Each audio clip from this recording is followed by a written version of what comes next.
esse é o nosso Conexão Objetiva. Inscreva-se no nosso canal, Grupo Objetiva.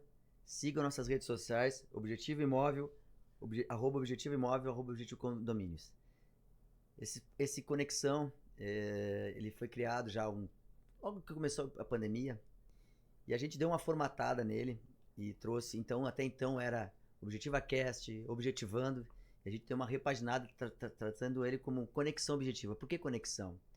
Porque a gente fala de pessoas, e a pessoa, ela tem que ter uma conexão com aquilo que está falando, com aquilo que se desenvolve. E hoje em especial é uma coisa meio maluca, a minha vida me traz isso e eu fico muito feliz. Vou bater um papo com uma pessoa que, se eu conversei com ele, acho que conversamos mais aqui agora, antes de começar o nosso bate-papo, do que numa outra oportunidade.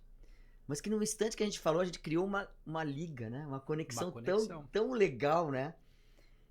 Então eu vou apresentá-lo, né? Ele, já vou dizer para você, ele gosta de ser chamado de Tubiba. Mas eu vou ter que dar as iniciais dele, né? Para vocês entenderem quem é ele e conhecerem melhor. É o Edilson Alves Rocha. O Edilson, ele é o diretor da equipe paraciclista, né? Já foi diretor da equipe paralímpica do Brasil. Ele vai me ajudar, tem muita coisa aqui. Tem experiência como diretor técnico da Federação Paulista de Basquete sobre Rodas, coordenação de gestão de esportes e desenvolvimento do Comitê Paralímpico de 2004 e 2005, diretor técnico do Comitê Paralímpico Brasileiro 2005-2008, gerente de Jogos Paralímpicos da candidatura dos Jogos Olímpicos do Brasil da Rio 16, lá em 2008 e 2009. Vejam só, a Paralimpíada de 2016 estava sendo preparada em 2008 e 2009. Enfim, tem mais uma quantidade de atividades desenvolvidas, participando de grandes eventos, participou da delegação dos Jogos Pan-Americanos de Mar del Plata 2003, quando a gente nem tinha ideia que era uma Olimpíada Paralímpica. Participou da delegação dos Jogos Paralímpicos de Atenas. Aprendi há pouco. Atenas foi a primeira Paralimpíada que foi televisada para o mundo todo. Para o Brasil. Né? Participou da delegação dos Jogos Olímpicos de Beijing em 2008. Participou como observador dos Jogos Paralímpicos de Inverno em 2010. Enfim, foi chefe da delegação dos Jogos Paralímpicos de Londres, né? Delegação brasileira. E foi chefe da delegação brasileira das Olimpíadas Paralímpicas do Brasil.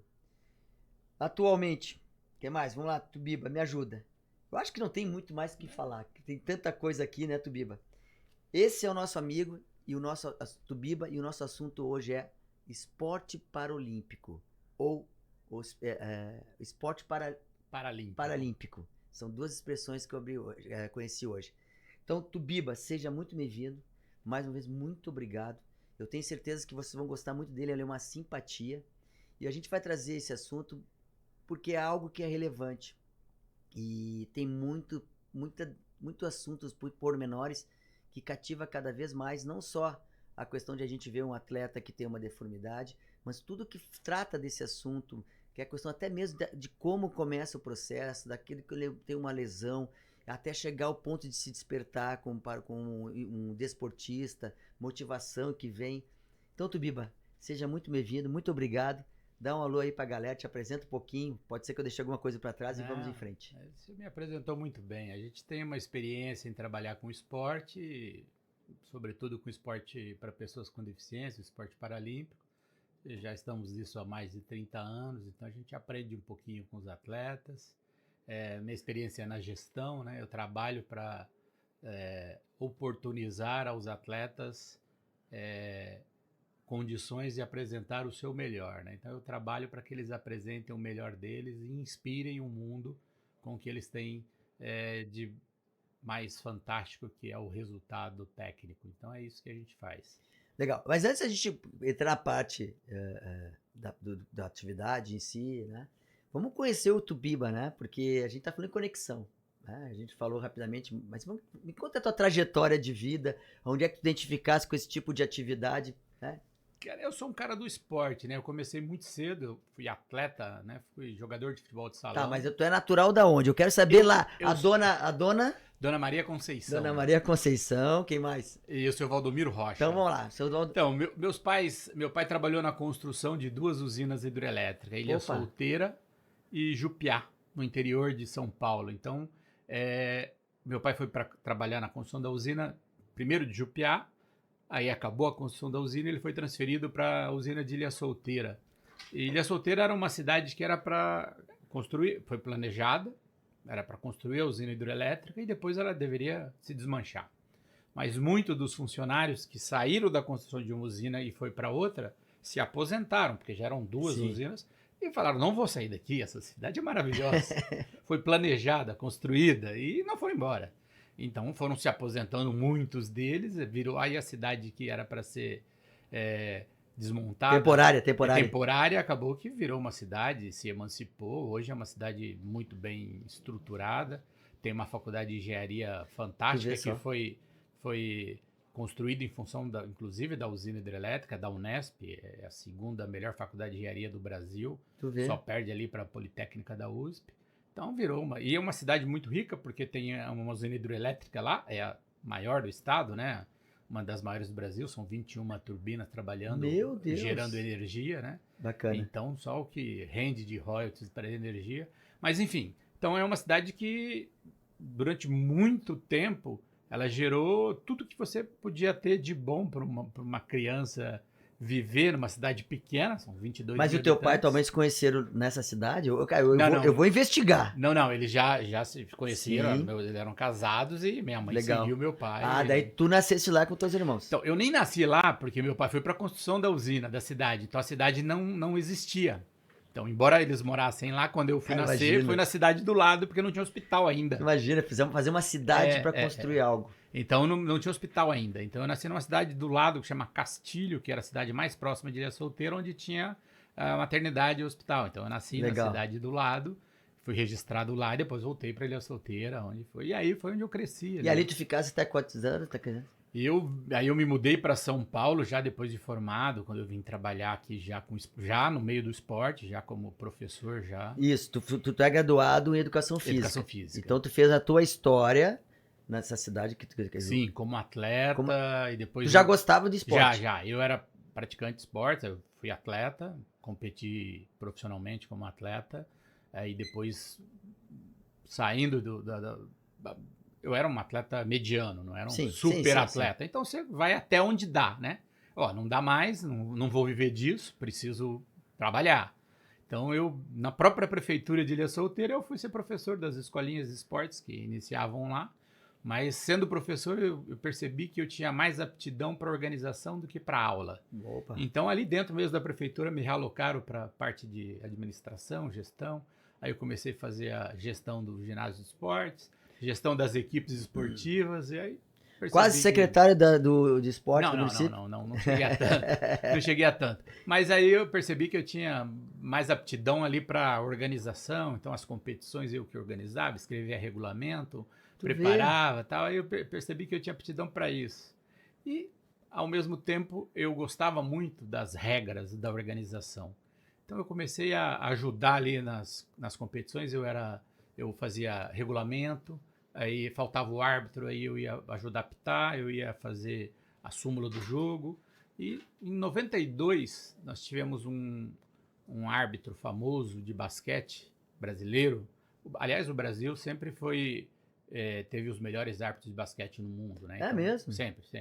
Então a gente teve Renato Rigueto, que é o mais famoso deles, que se recusou a assinar a súmula do jogo porque teve que voltar um jogo famoso, depois eu conto essa história melhor para você, Estados Unidos e União Soviética, que acabou o jogo e aí um dirigente da arquibancada obrigou a voltar alguns segundos porque deu uma divergência no placar e aí com essa volta de placar os Estados Unidos venceu o jogo e ele não concordou.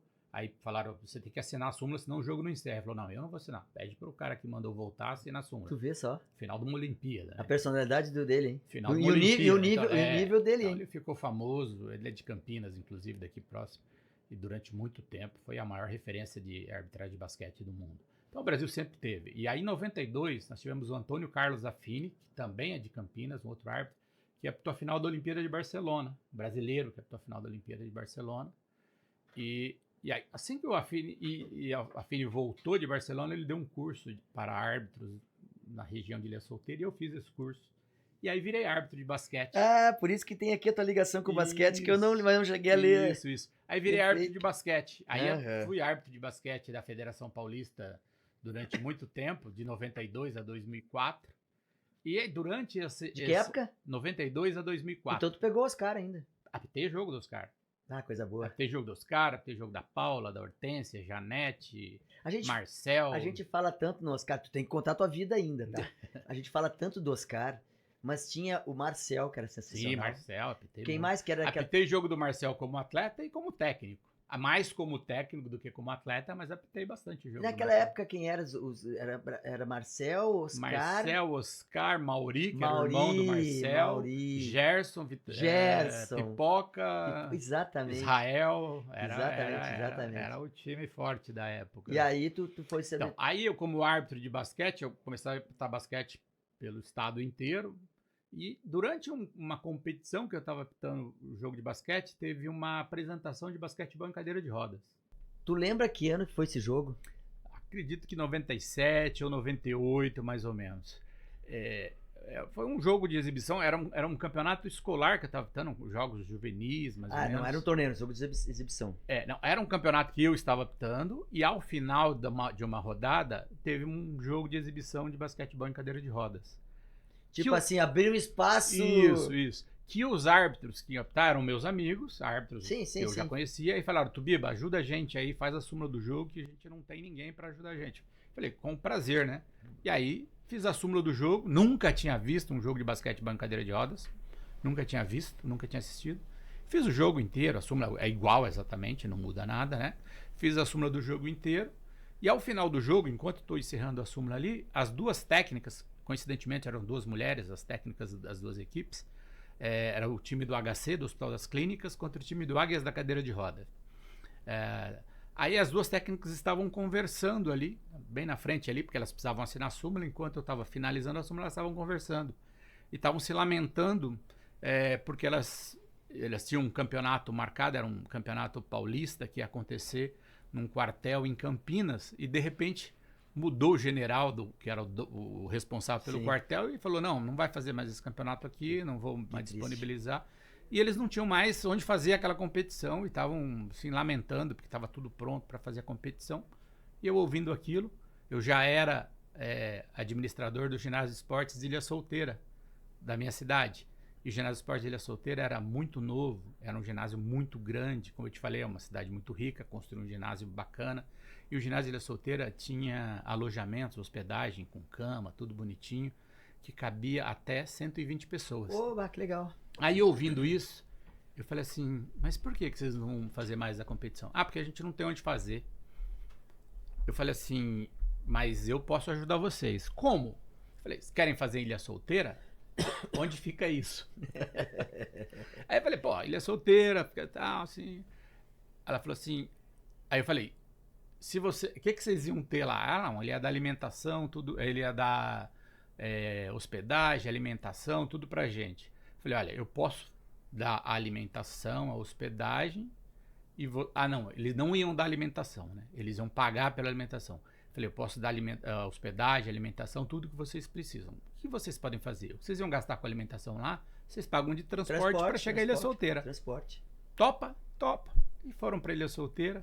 Aí fiz essa competição 3 anos em Ilha Solteira. Foi uma maravilha. Ali então tu começaste... Aí foi onde eu conheci. Mas tu continuaste apitando o jogo de basquete. Continuei apitando o jogo e trabalhando, sendo funcionário da prefeitura. Eu devo ter te visto, várias pessoas aqui que gostam de basquete, como eu disse, eu acompanhei aquele tempo do Oscar, Marcel, Paula, Hortência, então eu devo ter te visto lá com o apitinho e o listadinho.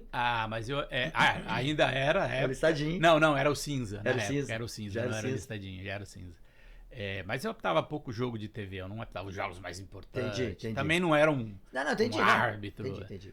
Mas eu optava mais os jogos do interior, porque eu era do interior, então a região de São José do Rio Preto, aquela região eram os jogos que eu optava ali. Tá, mas ali tu tava morando na tua cidade, tu não tinha vindo pra São Paulo ainda. Ainda não. Mas tu começaste a transitar, vamos dizer assim, no Então, meio... aí o que aconteceu? Neste período, eu fiz essas 3 competições e percebi que a Federação Paulista de Basquetebol e Cadeira de Rodas, embora tivesse um bom número de equipes, eles eram órfãos aí de organização.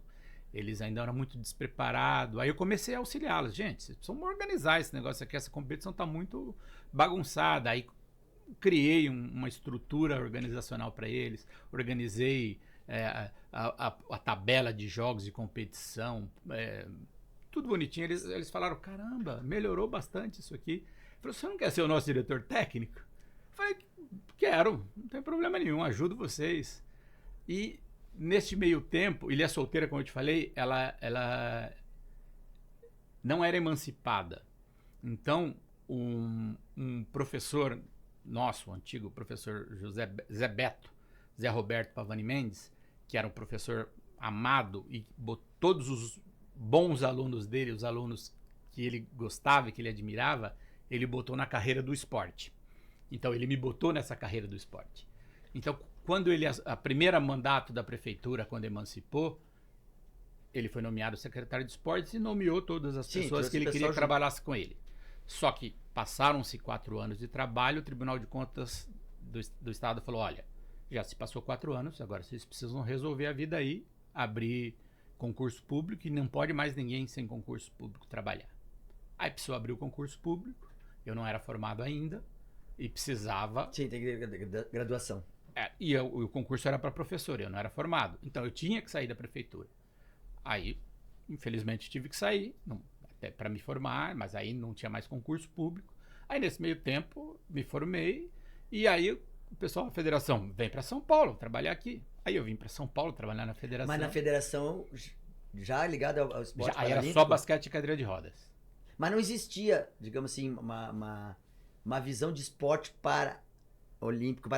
Já existia. Tinha o Comitê Paralímpico Brasileiro, mas eu não conhecia, não tinha nenhum contato com eles, não tinha nenhuma... Entendi. Nem sabia como funcionava, nunca tive contato com eles. Aí eu vim para São Paulo, eu vivia de arbitragem, apitando basquete, todos os dias da semana. Um salarião desse tamanho aí. Tava milionário, ali que tu ficou rico. Foi mais ou menos aí. Aí eu apitava jogos de basquete todos os dias da semana e fazia aí o trabalho com a confederação. E aí fui convidado também para trabalhar num clube de pessoas com deficiência, era o Clube dos Paraplégicos de São Paulo. Foi o primeiro clube fundado no Brasil. Foi fundado em 1950. Clube dos Paraplégicos de São Paulo. Que interessante. E esse clube tem a melhor história que você imaginar. Esse clube foi fundado pelo Sérgio Serafim Del Grande. Sérgio Serafim Del Grande é irmão do Serafim Del Grande, que foi presidente do Palmeiras. Então, a família Serafim Del Grande fundou esse clube. Então, se você ler a ata de fundação desse clube, o secretário da ata foi Paulo Machado de Carvalho. Paulo Machado de Carvalho é que dá nome ao Pacaembu. Quem estava na ata? Vicente Fiola. Pô. E eu não sou daqui de São Paulo, hein? Então, Vicente Fiola, Falcão, da Lei Falcão, lembra? O antigo da Lei Falcão. O ministro.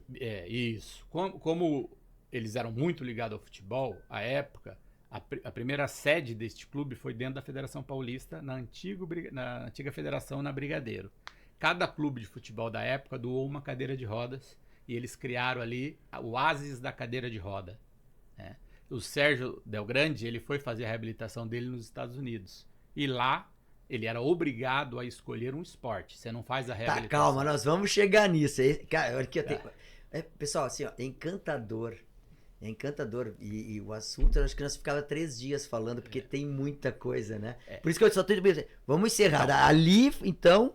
O Tubiba já era um profissional da área de esportes paralímpicos. Isso. Aí eu comecei a trabalhar com o Clube dos Paraplégicos de São Paulo e com a federação. A federação era um trabalho voluntário, a Federação de Basquete e Cadeira de Rodas. Eu não tinha remuneração. Aí no Clube dos Paraplégicos de São Paulo eu recebia um salário e vivia como árbitro. E o que aconteceu? O Comitê Paralímpico Brasileiro fez uma competição em 2003, um Open Internacional de Atletismo e Natação no Brasil. Este Open servia para ranquear e esses rankings abriria vaga para os Jogos de Atenas em 2004. Ia ser no Ibirapuera, em São Paulo. Só que para participar desse Open você tinha que ter índice e ninguém tinha no Brasil. Aí o nosso clube, o Clube dos Paraplégicos de São Paulo, resolveu fazer uma competição um mês antes para dar oportunidade dos atletas conseguirem índice para participar da competição do Comitê Paralímpico Brasileiro. E aí a gente nunca tinha feito. Vamos fazer? Vamos. Meu presidente falou, vamos fazer? Vamos. Aí eu fui lá, olhei como é que fazia isso, busquei como é que fazia, pesquisei, contratei a Federação Paulista de Natação e de Basquete para fazer a cronometragem e organizamos, fizemos. E aí nós convidamos o Comitê Paralímpico Brasileiro para assistir, para ele chancelar o nosso evento e aceitar os resultados. Tá, vai voltando. Ali tu ainda era o Tubiba, que apitava jogo. Isso. Que era contratado pela escola, pelo Clube dos Paraplégicos e fazia isso aí como uma atividade de... Como é que se diz? Não é social, como é que se fala? Voluntária. Voluntária. Isso. Tá, agora vamos voltar um pouquinho, tá? Legal, já entendi. Ali foi teu começo, mas digamos, mais direto, ligado. Isso. Agora fala pro pessoal, porque a gente... Qual é a origem do esporte paralímpico, né? Claro que a origem não é... A origem do esporte paralímpico é já de séculos que as pessoas vêm fazendo. Mas quando ele se tornou um esporte no mundo, porque eu acho que a visão que eu tenho do esporte paralímpico, e me corrija, por favor, é que é muito também trabalhar a mente das pessoas que estão ali, que são os deficientes. Aonde isso começou a partir? Não, isso é importante e a gente vai no mundo em geral. O esporte paralímpico ele surgiu dentro de um hospital, né? Ele surgiu como ferramenta de reabilitação para os soldados que voltavam lesionados da guerra. Então, um médico austríaco radicado na Inglaterra, Sir Ludwig Guttmann, recebeu a missão dos ingleses de criar um programa que pudesse reabilitar os soldados que chegavam lesionados da Segunda Guerra Mundial. E aí ele teve a ideia de que esses atletas precisavam, esses soldados, esses deficientes que voltavam lesionados, precisavam ter alguma coisa que os animasse, que pudesse levar. E aí ele falou, o esporte é o melhor caminho. Sem o esporte, esses caras não vão conseguir ter um ânimo ou algum objetivo. Então ele começou, dentro do hospital, criar competições ali para que esses atletas tivessem algum objetivo, né? Que seria competir uns contra os outros de forma mais lúdica no começo, mas depois esse negócio começou a ganhar força, né? E aí durante os Jogos Olímpicos de Londres, no mesmo ano, ele fez os Jogos Paralímpicos dentro do hospital, os Jogos de Stoke Mandeville dentro do hospital ao mesmo tempo. Isso tomou corpo, virou uma grande repercussão. E aí os holandeses vieram conhecer este projeto e começaram a desenvolver também na Holanda o mesmo sistema. Aí, então, depois houve a primeira competição entre hospitais, que foi Stoke Mandeville contra a Holanda. Aí os americanos também vieram conhecer. Aí os americanos, com a veia competitiva que sempre tiveram, aumentou o nível da competitividade, aí a coisa só cresceu. E aí em Roma, desde Roma, a Olimpíada de 1940, começou a surgir os Jogos, o que a gente considera a primeira edição dos Jogos Paralímpicos, né?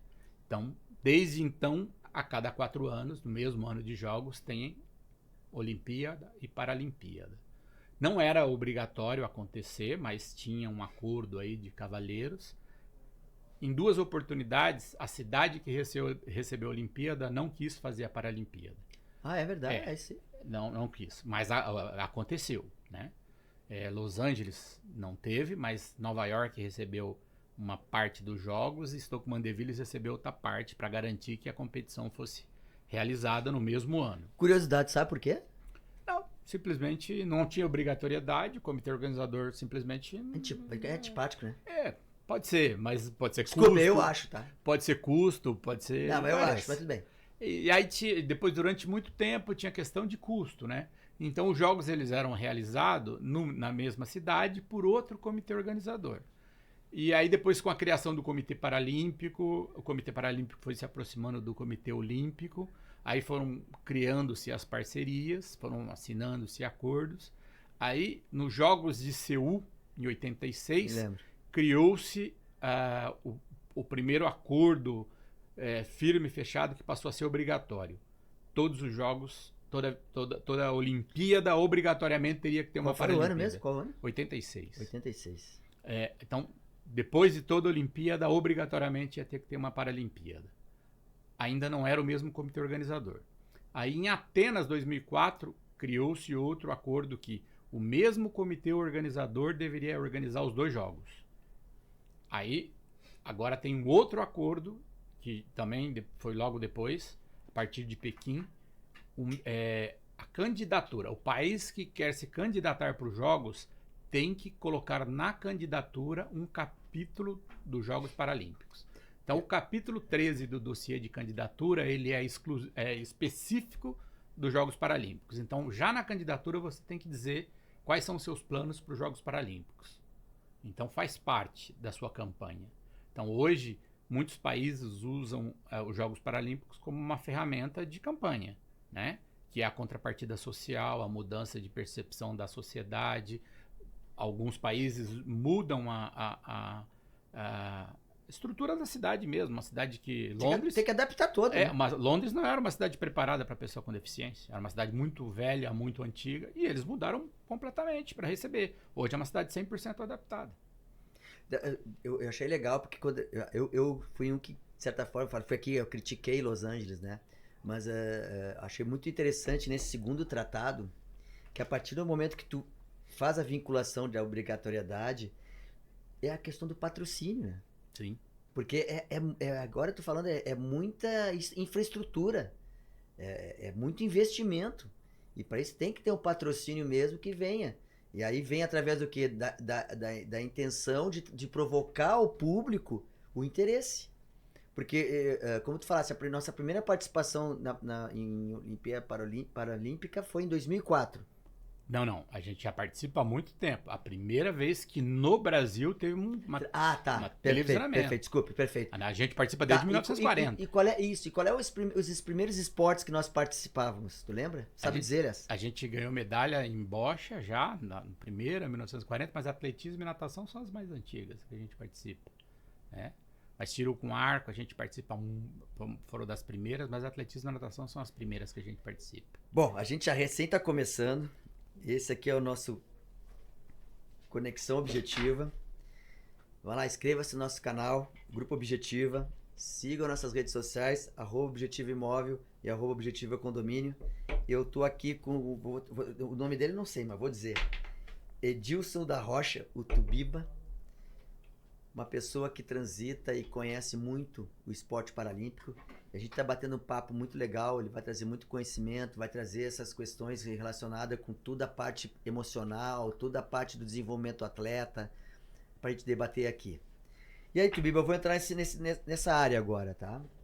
Tu disseste que foi em 1940, né, aproximadamente, para os mutilados de guerra, que foi o desenvolvimento. E aqui no Brasil, a mutilação é algo muito mais difícil, a gente não participa de guerra. Aonde começou, quando começou e de onde é que vem a introdução, onde é que começa a trabalhar o atleta, a pessoa deficiente para isso? Porque é um processo doloroso, a pessoa fica deficiente, enfim. Conta um pouquinho para nós como é que aqui no Brasil se faz. Então, o esporte paralímpico foi implementado no Brasil a partir de 1956, 58, por duas figuras muito importantes, né? Em São Paulo, como eu disse, Sérgio Serafim Del Grande, e no Rio, Robson Sampaio. Essas duas figuras foram fazer reabilitação nos Estados Unidos e lá conheceram. Mas eles também ficaram tiveram problema depois eram, digamos assim... Não, sofreram acidentes, ficaram paraplégicos e foram fazer reabilitação. A família mandou pra lá. Mandou para lá para fazer reabilitação. O Sérgio Del Grande, ele ficou acidente fazendo educação física no Colégio Marista. Meu Deus. Ele jogando futebol, bateu as costas na trave. A princípio achou que não era nada, foi para casa, estava normal. De repente começou a ter uma dor nas costas, ficou paralisado e começou a paralisar. Uma das outras tantas tragédias que tem por aí Isso, exatamente. Fazendo educação física, jogando futebol no colégio. O Robson Sampaio, eu não sei exatamente como ele ficou deficiente, não sei qual foi a causa da deficiência dele. Mas os dois foram, conheceram lá e voltaram e criaram ao mesmo tempo aqui. O Robson Sampaio criou o Clube do Otimismo no Rio de Janeiro e o Sérgio Del Grande criou o Clube dos Paraplégicos em São Paulo. E, coincidentemente, cada um criou uma equipe de basquetebol em cadeira de rodas. E eles fizeram o jogo dos cariocas contra os paulistas. Fizeram 2 jogos, um no Rio e um em São Paulo. Cada um ganhou um jogo. E aí, assim surgiu a primeira história do esporte paralímpico no Brasil. E aí foi só crescendo, né? Mas tu dissesse que a grande maioria, a grande maioria vem de hospitais. Sim. Vem de, enfim. Sim, no Brasil o início, o recrutamento, né? Ela começou por meio das instituições de pessoas com deficiência. Então, primeiro era as instituições de luta dos direitos das pessoas com deficiência. Então a gente não tinha uma característica de clubes esportivos. O esporte era organizado pelas entidades de defesa de luta, entidades de classe, que brigavam ali para os direitos das pessoas com deficiência. Então você tem ali clubes famosos, a Andef, era a Associação Niteroense de Deficientes Físicos, que buscava mais empregabilidade para a pessoa com deficiência, busca dos direitos da pessoa com deficiência, e que tinha lá dentro um departamento de esportes. Foi lá dentro que surgiu o Comitê Paralímpico Brasileiro, pela primeira vez. E assim em muitos outros clubes. Depois de muito tempo é que o esporte foi crescendo, que hoje existem vários clubes específicos. Hoje existem clubes olímpicos que têm departamentos paralímpicos, clubes tradicionais. Lá no Porto Alegre, do Sojipa, tem um trabalho muito forte. O Clube União tem... Grêmio Náutico União. O Grêmio Náutico União tem tem a melhor nadadora do Brasil, é do Grêmio Náutico União. Carol Santiago, multimedalista. E por aí vai. Mas a gente ia buscar os atletas nos hospitais, nos centros de reabilitação, e a partir dali a gente buscava. Atletas, os hospitais faziam reabilitação. Uma parte importante da reabilitação no Brasil é a natação. Quase que todo atleta ele aprende a nadar ou ele fica independente no meio líquido na reabilitação. E aí, a partir dali, ele sai para praticar uma natação. Então, muitos atletas começam na natação e a partir daí vão para outros esportes. Então, assim, tu me falasse isso ali nos bastidores. Então, a iniciação da recuperação, essa recuperação passa, em geral, pela piscina, digamos. Isso. Não, isso... Sim, entendi. Estamos falando da origem. Entendi, da origem. Não. Hoje a gente evoluiu muito. Hoje o Comitê Paralímpico Brasileiro tem um processo, um trabalho fantástico. A gente tem centros de desenvolvimento, a gente tem vários núcleos de desenvolvimento. Hoje a gente começa na escola. Então a gente já pega as crianças na escola, escolas de pessoas com deficiência, escolas de inclusão. Então a gente já inicia. A gente tem Paralimpíada Escolar, Paralimpíada Escolar Estadual, Nacional. Então hoje a gente tem método. Então a gente busca... Hoje a gente criou o método, né? A gente fala que o caminho do atleta. Já tem um processo. Isso. A gente chama de caminho do atleta. Qual é o caminho que ele faz? Como é que ele inicia? A gente tem os festivais paralímpicos, as escolinhas, a Paralimpíada estadual, a municipal, estadual, até chegar. Aí depois a gente tem as competições regionais, estaduais, nacionais, e por ali ele vai chegando na seleção. Tem seleção de jovens, seleção principal. Então hoje a gente tem um caminho. Quando a gente começou lá atrás, o caminho era a gente ir em busca do atleta nos centros de reabilitação. Hoje a gente tem um caminho do atleta e o atleta vem até a gente. Digamos, já tem um clube de formações. Sim, tem. Já sabe, hoje, aqui, ó, tem que... Hoje você tem muitos clubes filiados, muitos clubes em desenvolvimento, coisa que a gente não tinha, né? Como eu te disse, ele era dentro das entidades de luta pelos direitos da pessoa com deficiência. Bom, mas o Tubiba me falou algo que eu achei muito bacana, que a gente tem que ter um certo cuidado, eu, Luiz Roberto, porque às vezes a gente quer fazer perguntas que podem não ser cair bem nos ouvidos, né? E a gente estava conversando um pouquinho, e algo que que o Tubiba falou ali no sentido de quanto... Porque a pessoa, muitas vezes não, em geral, ela não é uma mutilada, ela não é uma paraplégica, enfim, né? Ela é um acidente que traz esse momento de vida. E passa por um processo doloroso, Sim. que é natural, e que... Onde é que entra o esporte na cabeça do ser? Onde é que isso contribui? Claro, a gente sabe que contribui, mas como é que é esse processo todo para esse atleta? Desde lá da saída do processo traumático de se aceitar, acho que é uma aceitação, não sei, enfim, como é que é? A reabilitação vai fazer. Tem gente que sai da reabilitação e óbvio que não aceita. É um processo longo aceitar que ficou deficiente. Tem gente que passa muitos anos e não consegue aceitar isso. Isso vai precisar de muita terapia, mas isso aí faz parte de cada pessoa, né? A gente tem dificuldade. Muita terapia e muita família, né? Muita família. A gente tem dificuldade de aceitar algumas coisas. É independente de ser uma deficiência ou qualquer coisa. Aí passa Mas por é um difícil processo. mesmo, É difícil. É difícil. É difícil. Mas a reabilitação vai ajudar bastante nisso. Só que a gente diz que o esporte, a hora que ele chega no esporte, isso pode ajudar de forma ainda acelerar essa aceitação. Pode ajudar de forma significativa, seja ele de altíssimo rendimento ou simplesmente a prática do esporte competitivo de alguma forma. Eu costumo dizer que quando você está na reabilitação, você vai passar um processo de reabilitação ali, sua reabilitação pode ser curta ou longa, 6 meses, 1 ano ou até mais.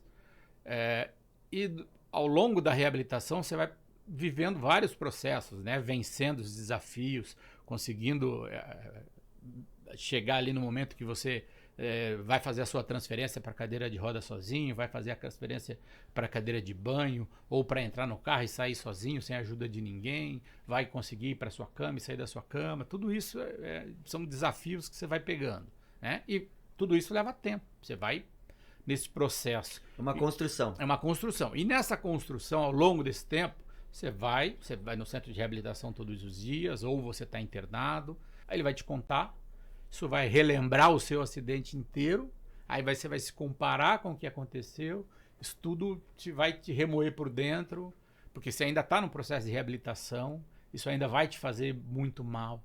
E quando é no esporte, não. Quando você chega no esporte, por mais que você tenha passado, ainda está dolorido, e você vê alguém parecido com você, com uma deficiência parecida com a sua, quando você vai falar com ele, você não vai perguntar qual é a dificuldade dele. O que você já conseguiu no esporte?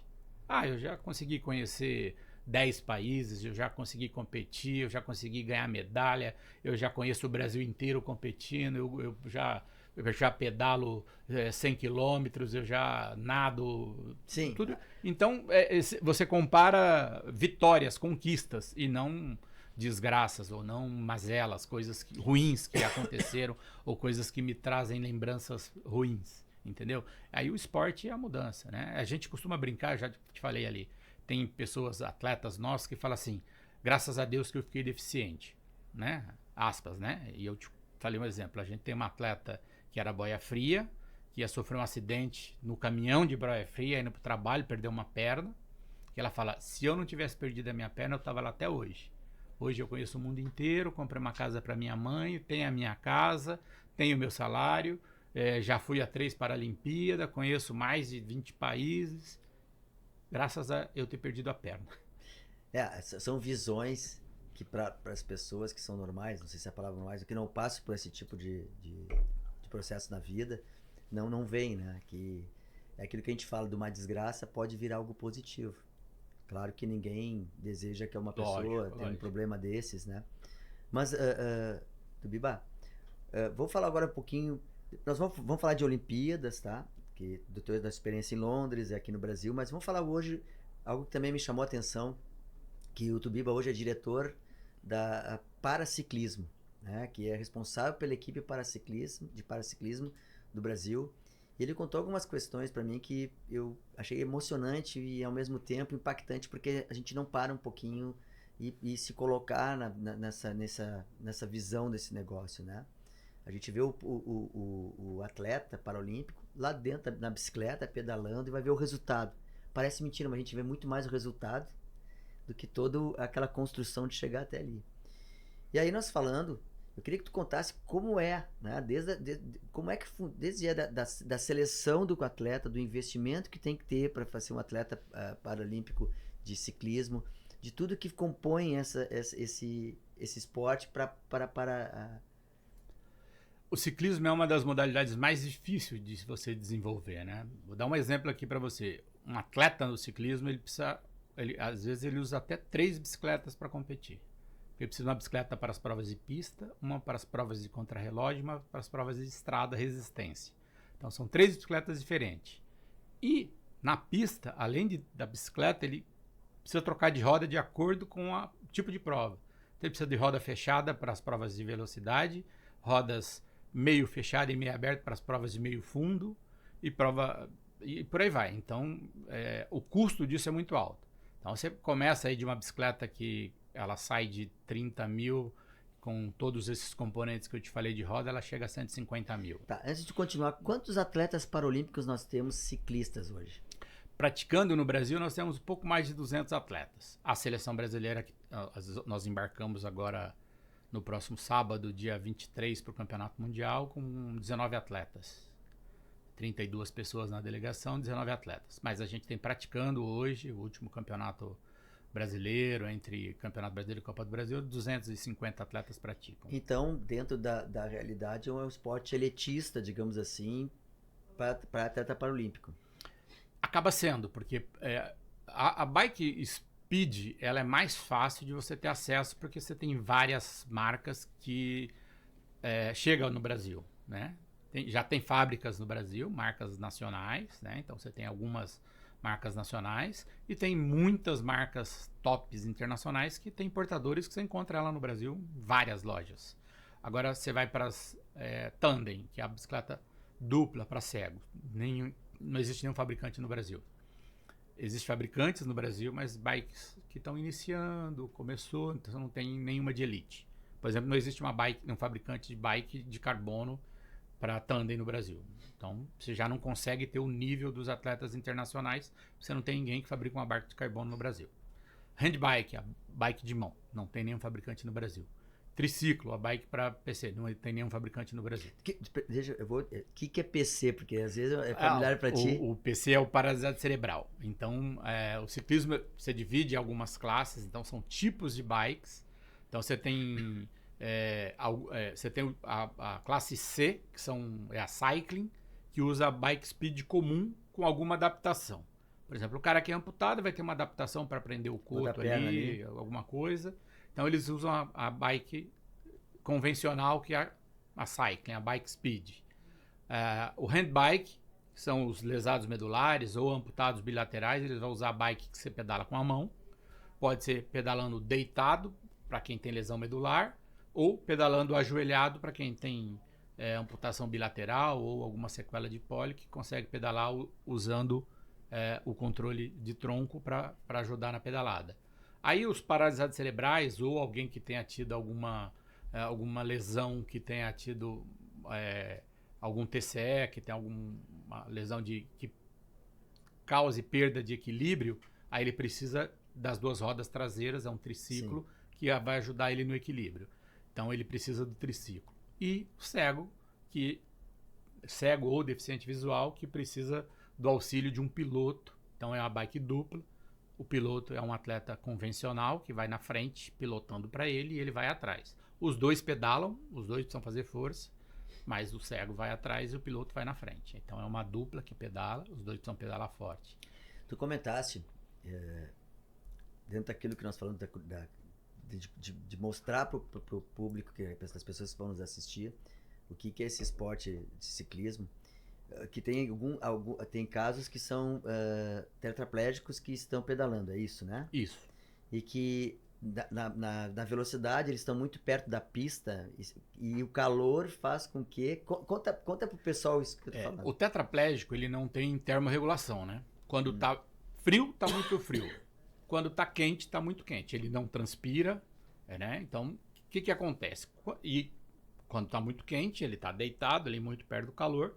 Se a gente não molhar, é igual o radiador quando ferve. Então, a gente tem que ficar ali, a toda volta que ele passa, a gente joga literalmente um balde de água nele. Então, a gente tem que ter alguém, são 2 pontos da pista, que molha ele aqui e molha ele aqui. É literalmente molhar. Mas isso a tua equipe É a tem? minha equipe.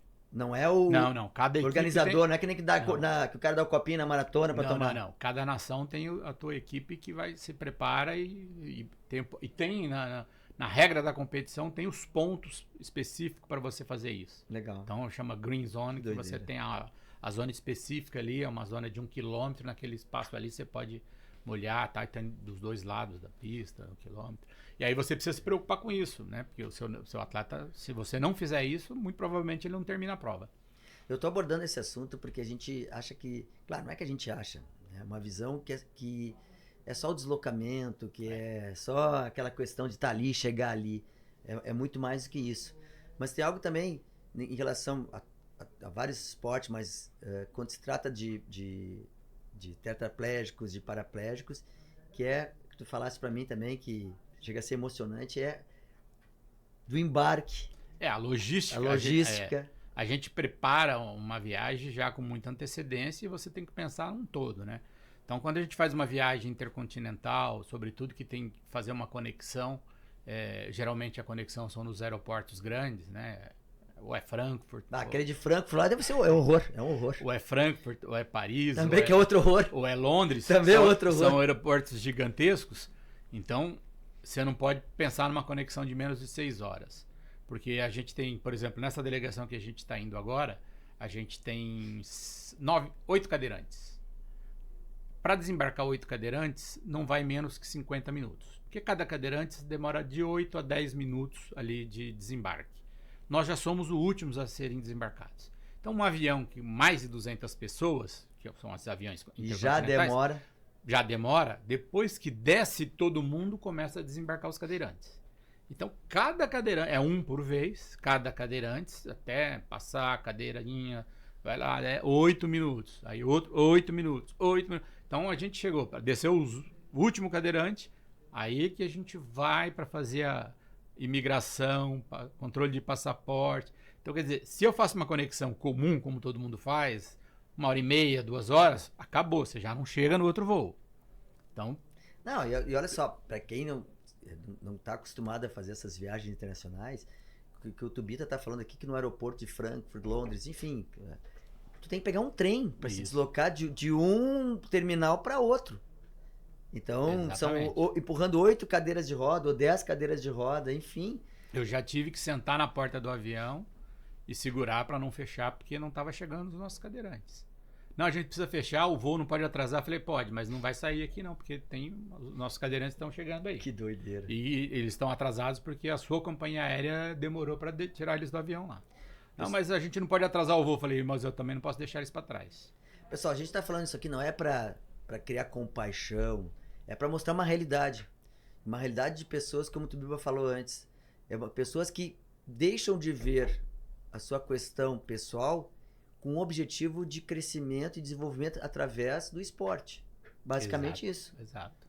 Então, nós estamos falando dessa trajetória, de toda dessa questão de deslocamento, da realidade de um ciclista paralímpico. Não é para... Claro que a compaixão é importante, todos nós temos. Mas mais para mostrar para vocês de que é isso.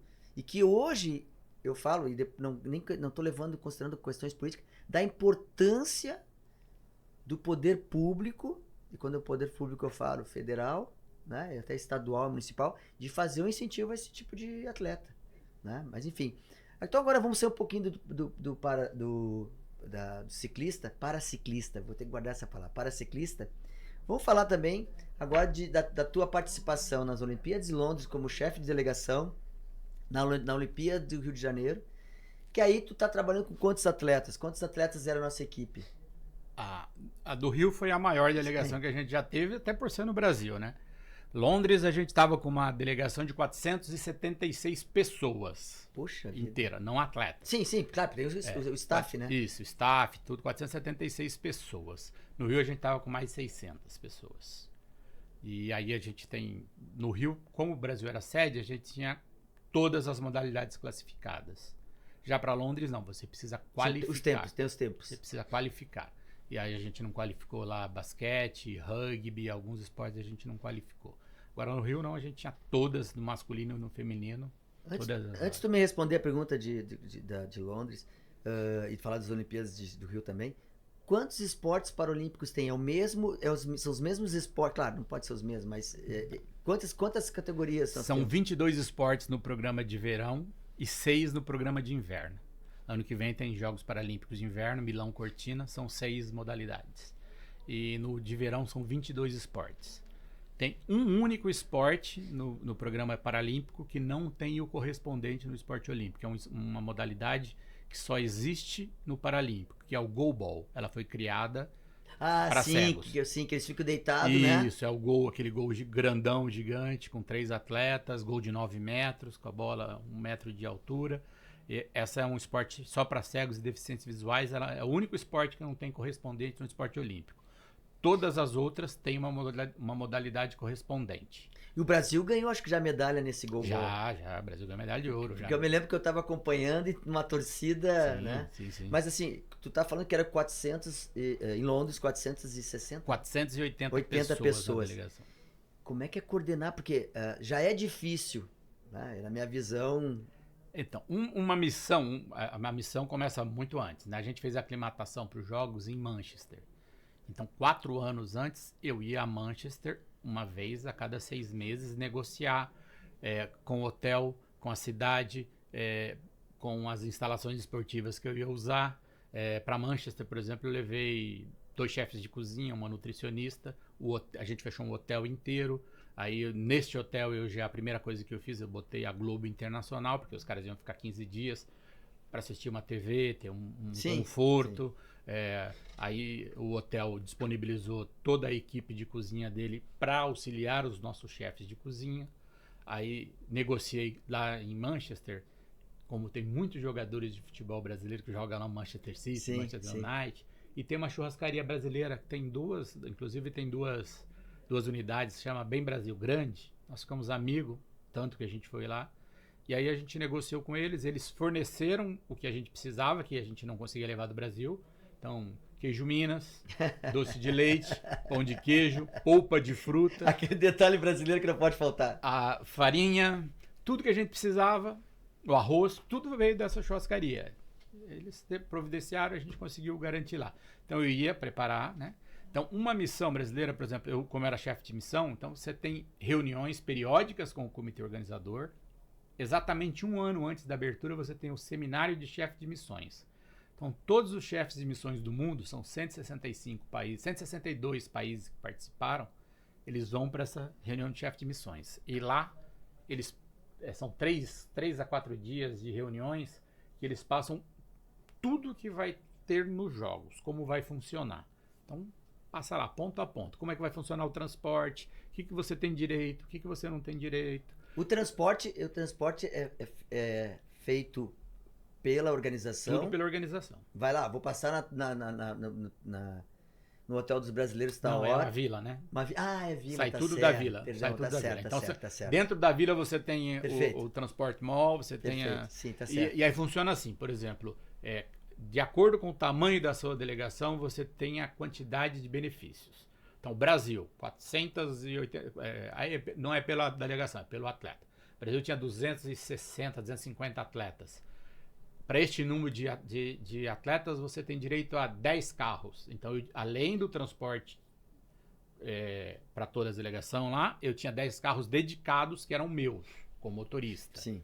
E eu tenho o direito de alugar mais se eu quiser. Sim. Eles também têm lá um que eles chamam de rate card, que é um catálogo de tudo que tem. Você quer alugar computador, tem. Geladeira, tem. Televisão, tem. Máquina de gelo, tem. Tudo que você precisa alugar tem lá no rate card. Você pede e paga o aluguel. E existe, como tem Jogos Olímpicos e Paralímpicos juntos, existe um acordo que se eu alugar as mesmas coisas que o Comitê Olímpico alugou para ficar no mesmo lugar, porque a gente usa geralmente o mesmo prédio. Então, onde o COB ficou durante a Olimpíada, o Comitê Paralímpico fica durante a Paralimpíada. Então, se o COB alugou lá uma máquina de gelo na sala de fisioterapia e eu alugar a mesma máquina de gelo e não precisar tirar daquele lugar, Sai eu tenho um mais barato. desconto. Sai mais barato. Aí eles fazem mais barato para os dois. A mesma coisa é uma impressora que ele puxou a instalação para aquele lugar. Se eu não tirar daquele lugar e ele não tiver que puxar a instalação, é a mesma coisa. Tá, Tubiba. Então tem tudo isso. Tá. Aí o transporte, ele me passa tudo isso. Um ano antes eu vou lá, eu fico sabendo como é que vai funcionar tudo isso. E aí, de tempos em tempos, eu vou me preparando para essa missão, para quando eu chegar lá nos jogos com 400, 500 pessoas, eu já estou preparado, sabendo como é que vai funcionar. Sim. E aí eu vou preparando a minha equipe. Para cada modalidade eu tenho um coordenador, uma comissão técnica. Aí eu vou separando isso em cadeias. Eu passo a orientação para os coordenadores, que passa a orientação para os técnicos, que vai passar a orientação Efeito cascata. Isso. Para que a coisa funcione bem, né? Tá, Tubiba. Mas vamos lá.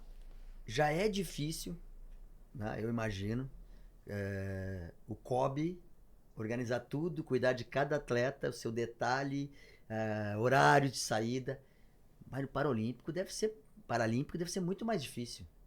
Tu disseste aqui, olha, o que me chamou a atenção? Diz que tem atleta que é paraplégico, né? Tetraplégico, perdão, que tem que estar virando ele quando dorme à noite. Sim, sim. Tem os atletas mais graves que você precisa, ele não pode dormir uma noite inteira na mesma posição. Então, este aí a gente já sabe. Então, a gente sabe que precisa do acompanhante, sabe que precisa de ter o acompanhante específico dele. Então, esse cara já vai com o acompanhante. Eu não preciso me preocupar com ele. Ah, tá. Tu leva... Sim. Eu não preciso me preocupar com ele. Eu só preciso me preocupar que ele esteja no quarto adequado, que o quarto dele seja adaptado e está resolvido. Por exemplo, uma equipe de bocha. A bocha é a modalidade que tem os atletas com deficiências mais graves. Geralmente são deficiências de 4 membros. Tem atleta da bocha que nem come sozinho. E é aquele que joga com a boca. Você já viu a bocha? Não vi. Eles vão jogar... apertam, comando com a boca. Então, mas para jogar também é uma calha. A bocha, Sim. Só que é uma bocha pequenininha, uma bolinha pequenininha de couro. Então, é uma calha. Ele joga a bola na calha e chega lá. Alguns jogam com a boca, posiciona com a boca. E a pessoa que segura a calha, ele não pode conversar. Ele só posiciona a calha na posição. Onde ele quer que bote a calha. Isso. Eles não podem falar entre eles. Não podem. Não pode trocar orientação. O calheiro só está lá para posicionar a calha e mais nada. Então, esses são os mais comprometidos. Tem alguns que nem comem sozinho. Como eu te falei, ele tem que jogar com a boca. Então alguém tem que dar comida para eles. Então esse aí é o mais complicado que a gente fala. Então a gente já tem uma logística pensada para eles. Quando eu vou fazer um programa de treinamento para eles, eu não vou fazer um programa de treinamento que ele sai de manhã para treinar, volta para almoçar e vai à tarde para treinar. Porque só a operação de subir e descer no transporte não dá. Então eu já me preparo para isso. A mesma coisa na competição. Esse cara vai ficar no andar mais baixo, para não ter que ficar subindo e descendo o andar. Se possível no térreo, para não ter que entrar em elevador, porque o elevador vai ficar mais tempo com cadeirantes. Sim. Tudo isso. Então, quando eu vou para uma missão, é o seguinte, eu já pego lá, eu tenho 2 prédios. Todos os cadeirantes, no máximo, até o 5º andar. Porque se ele ficar lá em cima, o tempo de elevador... já complica. E vai prejudicar todo o conjunto, né? Todo o conjunto. Porque o cara do 6º não vai poder entrar porque tá com cadeira. E tem a hora que é a saída da manhã, que todo mundo está saindo para treino ou para competição, que congestiona o elevador. Então você tem que pensar tudo isso. Então aí a experiência, os anos de experiência vai mostrando para você o caminho. Tubiba, nós estamos a mais de 51 minutos, a gente tem mais coisas para abordar. Mas deixa eu falar um pouquinho. Inscrevam-se no YouTube. Grupo Objetiva. Vai lá, se inscrevam, vão receber a sinetinha quando tiver o nosso podcast Conexão Objetiva. É do Grupo Objetiva. Sigam nossas redes sociais, @Objetivo Imóvel e @Objetiva Condomínio. Eu tô aqui com Edson Rocha, o Tubiba. É uma pessoa que está aí trabalhando o esporte paralímpico há bastante tempo. É diretor hoje do paraciclismo brasileiro. E a gente tá batendo esse papo bastante emblemático, né? Ao qual o brasileiro acostumou a ver um pouco mais lá em 2004, mas que eu tenho certeza que já está no calendário do brasileiro acabar as Olimpíadas, ele quer ver a Paralimpíada. Isso eu falo porque isso já é.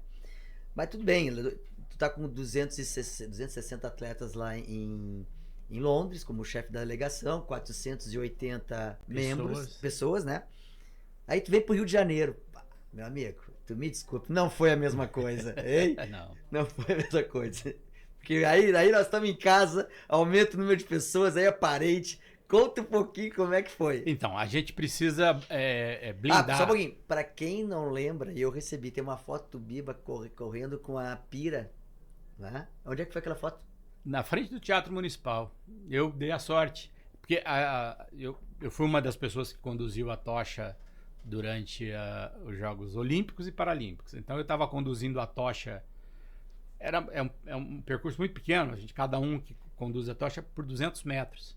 E eu dei a sorte de, no meu 200 metros, eu passar exatamente na frente do Teatro Municipal. Então foi fotos e fotos. E aí o fotógrafo oficial da condução da tocha, porque tem um que é específico do comitê organizador, me tirou a foto com o Teatro Municipal ao fundo. Foi uma foto maravilhosa, muito boa. Mas conta pra nós como é que foi. Mas então, aí quando vai pro Brasil, aí a organização que a gente teve que ter teve que ser redobrada, porque todo mundo tem acesso mais fácil, a imprensa tem acesso direto aos atletas, o assédio é muito maior, o assédio da família, a família quer estar perto, e a gente precisa blindar os atletas, né? Primeira coisa que a gente proibiu, porque existe algumas coisas, por exemplo, existe a visita à vila, que todo mundo pode visitar a vila. Para visitar a vila, basta que a gente aceite, né, a autorização. A pessoa manda o passaporte um dia antes, eu coloco ele na lista, ele chega e entrega o passaporte um dia antes, porque eles vão pegar lá se o cara tem antecedentes criminais, essas coisas todas. Ele chega, deixa o passaporte lá e ele pode ficar até 8 horas dentro da vila para visitar a família, alguém, tal. Mas a gente proibiu, não pode. No Brasil, minha família quer vir. Não pode. Mas eu preciso ver minha família. Ok, a gente tem a Casa Brasil, que é um espaço que a gente cria fora, e tal dia você pode visitar sua família. A agenda a gente leva lá, tu vai ter o serviço de transfer e tudo, mas dentro da vila não. Quando você estiver fora do teu foco de competição, quando você já passou, mas a gente não quer assédio, porque todo mundo, ingresso para minha família ver minha competição, não. Mas você tem que se preocupar com a performance. Com a tua performance. Se você ficar preocupado se a tua família vai ver você na arquibancada, se vai ter ingresso, você tem que pensar isso antes. Durante os jogos, você só tem que pensar nos jogos. Então você tem que pensar em tudo isso. Agora uma pergunta. Vocês fornecem ingresso para forneceram para aquele. Sim, tem que fazer, né? Não, existe dentro da própria organização uma quantidade de ingressos que são destinada ao atleta para as sessões em que ele está competindo. Entendi. Então existe a possibilidade. Então existe, inclusive dentro do sisteminha, ele entra lá e eu quero 2 ingressos, tal. Cada atleta pode 2 para a sessão em que ele está competindo. Aí o que acontece? Tem um colega que está lá, não está competindo, compra. Sim, faz o jeitinho brasileiro. Jeitinho. Não, todos têm, porque vai precisar. Não, eu estou na mesma sessão, mas minha família não veio, precisa de mais 2. Compre para você e entrega. Então existe sim uma carga de ingressos que é destinada a atletas que estão em competição, por aí vai. Então é possível ter isso, mas a gente não deixa que o atleta fique, entendeu? Sobretudo os atletas. Concentrar nas provas. Exatamente. É performance. Então a gente precisa cuidar disso. Então tem uma equipe nossa toda que se preocupa em garantir isso. A gente tem alguém nosso de imprensa dentro da vila que filtra o contato de imprensa de fora para falar com o atleta, para que, como é no Brasil, muito jornalista tem o contato do atleta e quer falar com o atleta, liga direto para o atleta, mas dentro da vila não pode ter entrevista, porque você tem uma área específica, então por mais que ele fale com o atleta, a gente não deixa chegar lá. Por telefone acaba que você não tem como. Não tem. Não tem como. Hoje ficou mais fácil. Hoje compartilha contato. Hoje ficou mais fácil, era mais difícil. Hoje está mais fácil, liga, dá uma entrevista. Quantos atletas eram no Brasil? 300, eu não me lembro exatamente, mas eram... E quantas medalhas o Brasil ganhou, tu lembras? Foi o recorde de medalhas do Brasil? Em número sim, mas a gente caiu em número de ouro em relação a Londres. Em Londres a gente teve mais ouro do que a gente teve no Rio. Mas também quando acaba aquela Olimpíada, deve estar num estado... Para mim, enquanto eu tive à frente, Londres foi o melhor resultado, a gente deu um maior boom. Tanto que em Londres eu fui indicado para o prêmio de melhor oficial técnico dos jogos. Pô, parabéns. Mas não ganhei, fiquei Não, entre mas os três. deixa eu falar uma coisa pra você. Isso eu tenho aprendido, e não sei se é a idade, né?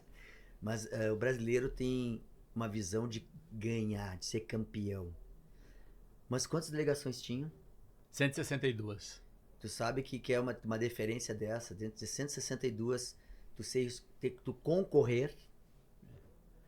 Então, por isso que eu te dou parabéns. Né? E isso a gente tem que começar a olhar. Então, e a indicação era pela condução de uma missão que levou o Brasil ao 7º lugar, melhor resultado da história. A gente saiu ali de um crescimento gigantesco que o Brasil teve até chegar lá. Bom, Tubiba, a gente vai encerrar daqui um pouquinho, mas eu vou dizer, tu vai voltar. Não, tu tá intimado, porque a gente falou muita coisa ali, e eu acho que tem muita. É muito bonito isso, é muito legal, no sentido de, meu Deus, a gente só olha os jogos. E agora eu vou te perguntar algo que nós conversamos ali um pouquinho, que é a mentalidade de atleta. Né?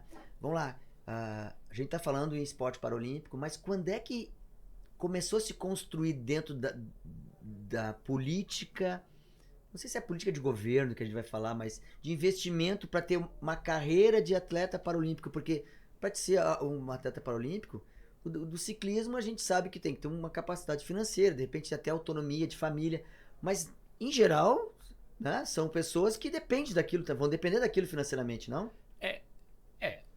Hoje existe possibilidades além do que o governo federal oferece. Mas, basicamente, o atleta brasileiro depende dos programas do governo federal. Felizmente, tem um programa muito bom hoje, excelente, que é o programa Bolsa Atleta, que o governo federal tem hoje. Então, são várias categorias, vários níveis de bolsa. Então, tem a Bolsa Atleta Nacional, que os 3 primeiros atletas do ranking brasileiro, ou que tenha ficado entre os 3 primeiros em competições nacionais, Campeonato Brasileiro, ele tem direito a uma bolsa de R$ 1.600 por mês, durante 12 meses. Que é razoável aí para ele manter ali no nível nacional. Não, a gente pode, para a realidade de muitos que vão assistir, isso não é nada, mas pessoal, é muito. É uma bolsa para manter ele como atleta, não é a bolsa para ele manter... A alimentação ele vai ter. Isso, né? Claro que ele também não ganha, os patrocinadores não dão uniforme, essas coisas. Não, isso tudo está na seleção, né? Isso ele não precisa se preocupar. Tá. Está na seleção. Mas enfim, esse é o primeiro nível. Mas aí você tem uma bolsa internacional para os atletas que têm resultado internacional, que ela é maior, ela passa a ser 2.500. Aí você tem a Bolsa Paralímpica. O atleta, por ter ido a uma Paralimpíada, ele já tem direito à Bolsa Paralímpica, que ela é de 3.500 por 4 anos, se ele se manter competitivo na seleção ao longo de 4 anos. E aí você tem a Bolsa Pódio, que é para atletas que estão entre os 20 primeiros do ranking mundial, com possibilidade de estar na próxima Paralimpíada brigando por uma final ou por uma medalha. E aí, a Bolsa Pódio ela tem uma escala de salário muito boa. O atleta que está entre os 3 primeiros do ranking mundial, ele tem uma bolsa de 16 mil. Opa! O atleta... Quantos atletas nós temos mais ou menos hoje, você sabe dizer? No ciclismo, tem muitos mas no ciclismo. Mas só no ciclismo nós estamos com 18 atletas que estão recebendo Bolsa Pódio. Poxa. Muito. É muito bom. 18 atletas são 200 e poucos que tu falaste.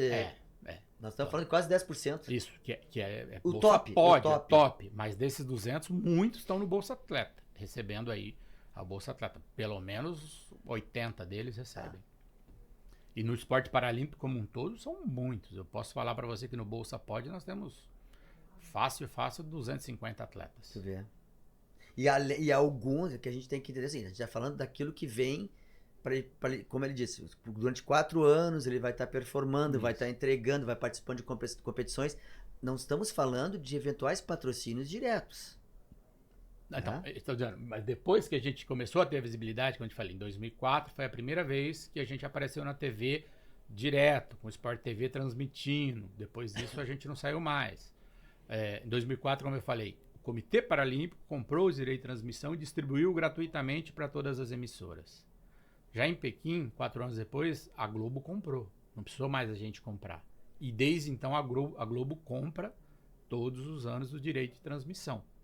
A gente não precisou mais comprar. Me lembro que era irônico que em 2004 a Globo pagou pela Olimpíada, não vou falar o número real, mas vou dar só uma ordem de grandeza. 100 milhões pelo direito de transmissão dos Jogos Olímpicos e era 100 mil dólares do Paralímpico e ninguém quis comprar. Aí nós compramos e distribuímos gratuitamente. Uma baita jogada. Porque senão não ia ter. Né? E detalhe, a gente comprou, distribuiu gratuitamente, produziu e pagou a ida de todos os jornalistas. O jornalista só precisava ir com o microfone com a marca. Só com a marca. Porque a câmera, a produção, era tudo nosso. Meu Deus. Tudo nosso. Então ele só precisava estar lá com o microfone dele, colocar o repórter dele. Então, a Globo não, a Globo não aceita, né? Então ela foi com a equipe mas dela. Mas ela comprou, ela compra, é dela. Isso. Mas eu dou parabéns por essa iniciativa, porque realmente só desse jeito mesmo que... Mas enfim, não é o momento, né? Mas só para voltar ao assunto que a gente estava. Depois disso que começou a aparecer, aí surgiu, além do apoio do governo federal, outras oportunidades. Então hoje tem bastante atleta que tem patrocínio. Então vamos falar, Daniel Dias. Tudo bem que ele é um fenômeno fora da curva, mas Daniel Dias é patrocinado da Adidas, é patrocinado da Volvo, é patrocinado da Mackenzie. Aliás, o Daniel Dias, o patrocínio do Mackenzie vai muito além de um patrocínio. O Mackenzie tem o Daniel Dias como exemplo presbiteriano para os jovens Mackenzie. Então, não é só um patrocínio, é um exemplo. Uma referência. Ele é a referência presbiteriana para todos os alunos ou para todas a questão do Mackenzie. Tanto que ele parou de competir, o Mackenzie não quer tirar o patrocínio do Daniel Dias, porque ele é uma referência dentro da filosofia. Quantas medalhas o Daniel Dias ganhou, mais ou menos? Ele é o maior medalhista do mundo em Jogos Paralímpicos. Não é do Brasil, do mundo. Ninguém no mundo ganhou mais medalha que ele. Então não consigo te dizer exatamente aqui sem consultar. Tá. Como a gente tá com um papo legal, mas eu tenho duas perguntinhas para ti. No ciclismo, o Brasil é uma equipe competitiva? Sim, o Brasil tem campeões mundiais, o Brasil é uma equipe forte. No último campeonato mundial a gente ganhou 7 medalhas, uma de ouro, 3 de prata e 3 de bronze. A gente vai conseguir acompanhar esse Mundial da Bélgica em algum canal? YouTube? Não, só YouTube. YouTube sim. YouTube sim. E que canal de YouTube é? Da UCI. A UCI tem um canal que faz a transmissão. Tá, é OCI. UCI. União Ciclística Internacional. Tá, então quem tiver interesse, eu vou... A partir de quando é? 28 a 31 de agosto. 28 a 31 de agosto, acompanhe. Primeiro inscreva-se no canal, né? Grupo Objetiva, vai lá, põe o sininho. E aí de 28 a 31 de agosto, Campeonato Mundial para Ciclismo na Bélgica. Legal? Agora uma pergunta assim, de certa forma, da parte emocional. É muito difícil suportar todo esse ambiente. Como é que tu vê isso? Porque as pessoas são sensíveis. E tu não tem como não deixar de ser sensível por uma pessoa que está lutando, né, com todas as dificuldades e ele chega lá em 10º lugar. Como é que é isso? Tem isso ou é o desafio de estar lá que é mais importante para eles? E tu como é que vê isso? É atleta. Não tem desafio. O desafio é ganhar. Perdeu. Vamos treinar mais e vamos para outra. E a mentalidade deles é essa? É exatamente isso. Ah, que bacana, né? Preciso treinar mais. Eu perdi porque eu não treinei mais. Eu perdi porque ele é melhor que eu. Não tem coitadinho lá, não. E aí que vem aquilo que tu falaste, né? Lá na saída do hospital, quando ele tem... O que eu quero agora não é olhar para trás. Isso. É ter o desafio de chegar naquele objetivo. Exatamente. Eu preciso treinar mais. Eu preciso treinar melhor. Eu preciso melhorar. Não tem coitadinho lá, não. Lá é atleta. Atleta que tem que treinar 7 vezes por semana, segunda a sábado, 2 períodos, manhã e tarde. Senão não ganha medalha. É o trabalho dele. Que legal. Bom, eu tava pensando nas perguntas aqui, mas a gente tem que encerrar. Biba, o que tu tem para falar pro pessoal que tá assistindo nossa conexão, que vai assistir depois, uma mensagem do esporte paralímpico, daquilo que tu representa na tua vida e que pode representar também para nós e para pro desportista, pro atleta que tá lá. Cara, eu acho que o esporte paralímpico, ele muda a percepção de uma sociedade. Então, ele muda a percepção das pessoas, ele muda a percepção, ou ele muda a relação de uma pessoa com o seu dia a dia, com o que você vê do mundo. Então, eu acho que quem puder presenciar, assistir, participar do que é o esporte paralímpico, não perca a oportunidade, porque você vai se surpreender com o que um atleta paralímpico vai te entregar, de performance, de resultado, de capacidade. Então, o esporte paralímpico, ele sim muda a percepção de uma sociedade. Quem vê o esporte paralímpico uma vez, nunca mais vai ter a visão que ele tinha da pessoa com deficiência ou do que é a deficiência para uma pessoa. Bom, eu vou dizer para vocês que eu nunca vi um esporte paralímpico ao vivo, acho que é isso que você está falando, né, presencialmente, mas conversando com o Tubiba, é isso que me trouxe, uma mudança de visão do esporte paralímpico, uma mudança de visão daquele atleta, que não é olhar com piedade, mas olhar como uma pessoa que está buscando o objetivo pessoal de vitória e desenvolvimento daquilo que é importante para aquele naquele momento. A gente tem uma grande oportunidade agora em outubro. O Brasil vai ser sede do Campeonato Mundial de Paraciclismo de Pista no Rio, 16 a 19 de outubro. É uma competição... De rua? Não, de pista. Eu quero o ingresso, já vou te pedir. Não, é gratuito a entrada? Obviamente que eu tô sendo brincando. Convidado. Eu fiz brincando contigo por causa daqueles parentes lá que pediu ingresso. Você tá convidado, Quando mais é que do vai que ser? convidado. 16 a 19 de outubro. Vou estar presente. Você é convidado e você vai se surpreender com o que você pode ver naquela pista. Vou estar presente. Porque quando tu tava falando do basquete da cadeira de roda, além disso, a gente entender até mesmo as regras. Porque a gente vê o cadeirante no basquete, ele pica a bola, bota no colo, mas como é que funciona isso? Ele pode dar 2 toques na cadeira, Tá? e bater a bola. Quanto essa cadeira anda com os 2 toques, pode andar a quadra Se inteira. ele for forte, atravessar a quadra O que toda. ele não pode é botar a mão de novo na cadeira.